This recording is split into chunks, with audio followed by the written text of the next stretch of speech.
चला MPSCसाठी अत्यंत महत्त्वाच्या पंचायत राज समित्यांबद्दल पटकन जाणून घेऊया.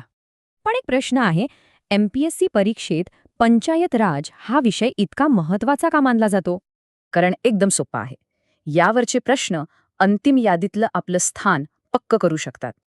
तर आपण बघणार आहोत समित्यांची पार्श्वभूमी, त्यांच्या शिफारसी आणि 73व्या घटनादुरुस्तीपर्यंतचा प्रवास. सुरुवातीच्या योजनांना लोकांचा हवा तसा प्रतिसाद मिळाला नाही आणि म्हणूनच या समित्यांची गरज निर्माण झाली. आणि याच गरजेतून लोकशाही विकेंद्रीकरण ही संकल्पना पुढे आली, जी पंचायत राजचा मूळ आधार आहे. यातलं पहिलं मोठं पाऊल उचललं ते म्हणजे 1957 मधली बलवंतराय मेहता समिती. त्यांनीच ती प्रसिद्ध त्रिस्तरीय रचना सुचवली: ग्रामपंचायत, पंचायत समिती आणि जिल्हा परिषद.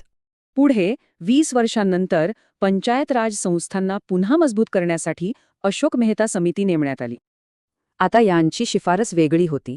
त्रिस्तरीय ऐवजी द्विस्तरीय रचना आणि निवडणुकांमध्ये राजकीय पक्षांचा सहभाग. तर इथे आपल्याला या दोन समित्यांच्या दृष्टिकोनातील महत्त्वाचा फरक अगदी स्पष्ट दिसतो. आता पाहूया GV.K. राव समिती, ज्यांनी व्यवस्थेचं वर्णन मुळांशिवाय गवत असं केलं होतं. त्यानंतर आली LM सिंघवी समिती आणि त्यांची शिफारस तर एक गेम चेंजर ठरली: घटनात्मक दर्जा.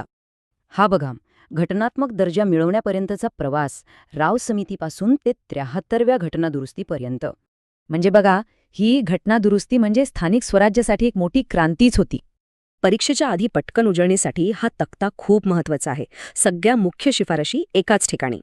आणि हो, या समित्यांचा क्रम लक्षात ठेवायला एक सोपी ट्रिक आहे: BAGS. चला तर ज्ञानाची परीक्षा घेऊया. हा आहे पहिला सराव प्रश्न. बरोबर उत्तर आहे C. बलवंतराय मेहता समिती. त्रिस्तरीय रचनेची मूळ संकल्पना यांचीच होती. आता पुढचा प्रश्न: पंचायत राज संस्थांना घटनात्मक दर्जा देण्याची शिफारस कोणी केली? याचं उत्तर आहे A. LM सिंघवी समिती. त्यांची ही शिफारस खूपच निर्णायक ठरली. आणि हा शेवटचा प्रश्न: मुळांशिवाय गवत असं GV.K. राव समितीने का म्हटलं होतं? उत्तर आहे C. कारण प्रशासकीय नियंत्रणामुळे स्थानिक स्वराज्य संस्थांची ताकद कमी झाली होती.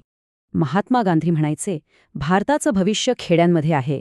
या विषयाचा अभ्यास त्याच दिशेने एक पाऊल आहे. हेच ध्येय समोर ठेवून अभ्यास करत रहा, यश नक्की मिळेल.